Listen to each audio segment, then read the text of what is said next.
that I've come to know your love. If you seek to satisfy or to console the hurts of your heart,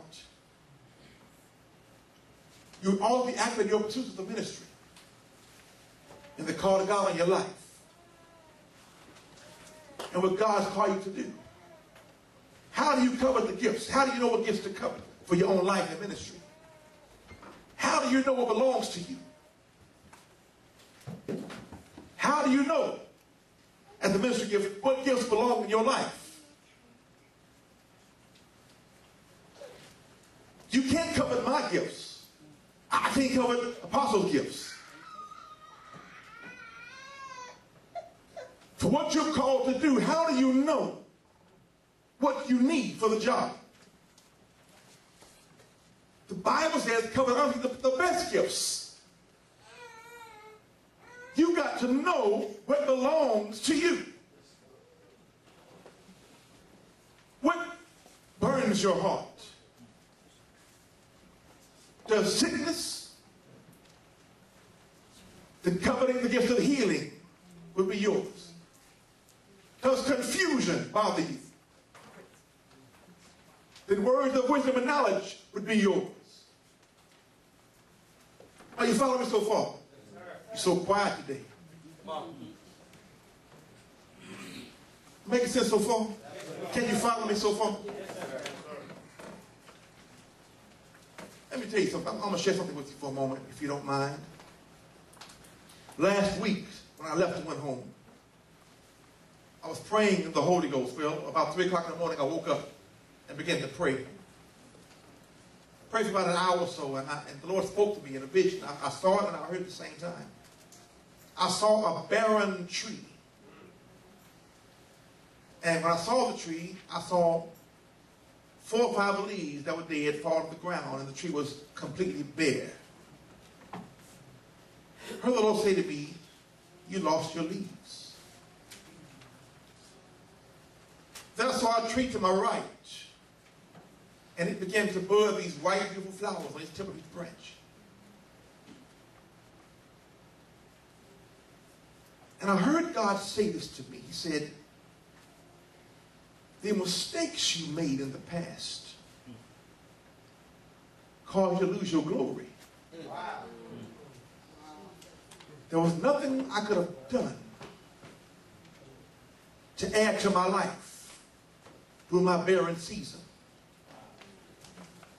I prayed, I cried, I fasted, I saw his face, I talked to my brother. Nothing I could do would take back the mistakes of my life. They cost me years.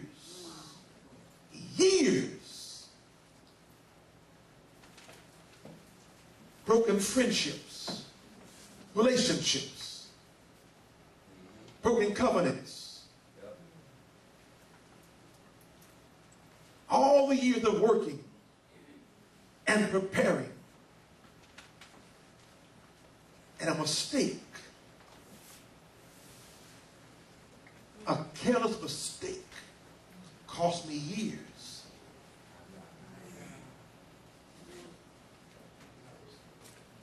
But last week I received a prophetic word in this house from Apostle Johnson that a new season has begun. And the Lord showed me then the budding flowers for that new season. A new try.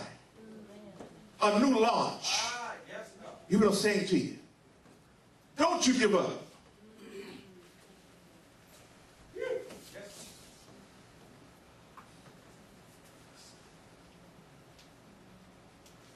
It doesn't matter how many times you fall, trip up, or make mistakes.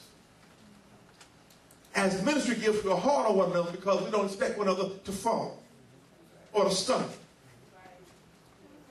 In this house, dismiss a judgmental spirit.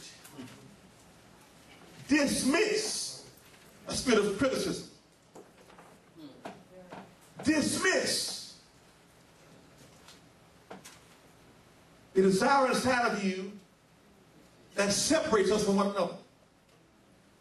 Being too holy, too self-righteous. We all need the blood. We all need grace. In your try, you will stumble sometimes. On your best day, something will go wrong. After prayer, you might have a difficult time.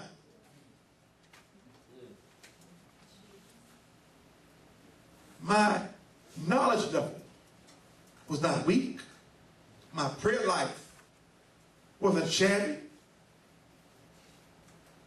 But my humanity got in the way. I made a mistake.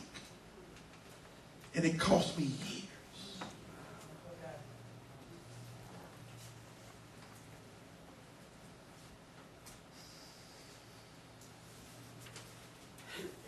If you fall, get up. If you fall, get up.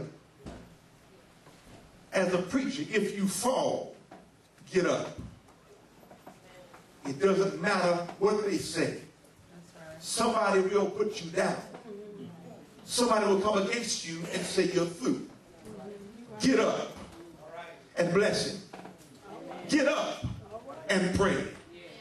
Get up and worship. Get up and bless his name. You still love him, don't you? And get up. Doesn't matter what someone says about you. If you know he's not through with me. A failed season doesn't mean a failed life. You got to hear me tonight. A failed season doesn't mean a failed life. A failed moment doesn't mean a failed hour. And a failed day don't mean a failed week. You got to hear what I'm saying to you. Get up. Get up. If you don't quit, he will not fire you. Come on, sir. Get